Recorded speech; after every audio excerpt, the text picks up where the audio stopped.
Margaret wrote a very beautiful poem that was brought to my attention by her husband, Don. And it was written in honor of their rescue gal, Mala. It's titled To the Unloved Ones Still Waiting by Margaret Wingerter.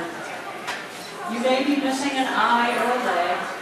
You may have lost part of your ear. But what I see standing before me is someone lovely and dear. Your fur might be matted and tangled. You might be so very old.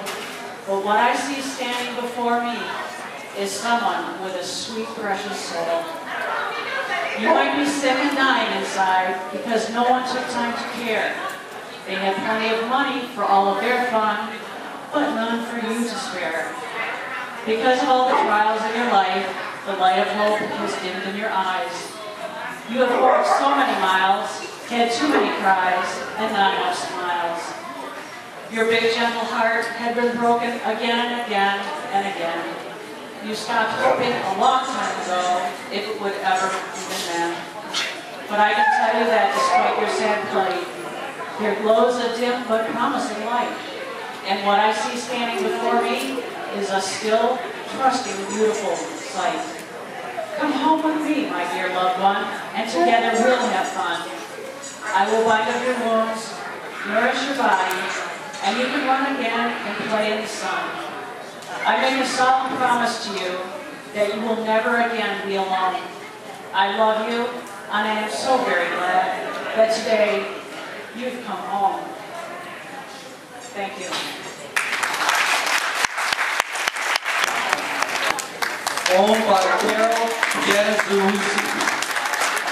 Adopted to Golden Years Alaska Mountain Ute Rescue. In September 2010, Golden Years Alaska Mountain Ute Rescue was contacted about a Malamute in Allegan County Animal Control. It was a big woolly male. Since I knew how to take care of their coat, we agreed to take him. As it turned out, there was another male there, Yukon's brother, so we took Juno too. They both were picked up as strays, and the owner signed them over to Animal Control. When they arrived at Golden Years, we could not believe the size of these two boys. The first one to jump out was a huge woolly boy named Yukon. Next came Juno, who was huge as well. Both of them were filthy, and Yukon's coat was all matted and strung to high heaven. Juno was heartworm positive, but thankfully Yukon was negative. I finally got Yukon to my groomer in January and was so afraid he'd have to be shaved. I was stunned when I picked Yukon up. After 5 hours and 4 groomers, his coat was saved and Yukon was gorgeous. He knew it too. One of our adoptive homes agreed to foster Yukon for about 6 months as I needed major ankle surgery with a long recovery.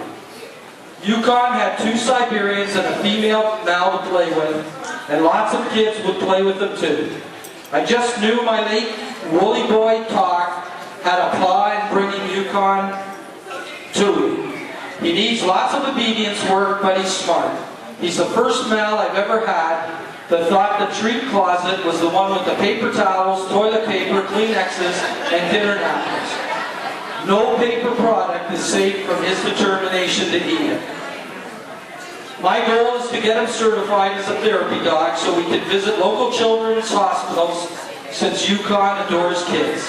He finally moved in just after his 7th birthday in June.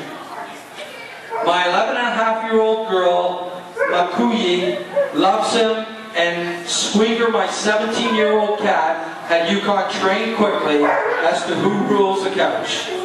It's like he's lived there forever. Yukon is a character, and he has the sweet, typical, woolly temperament.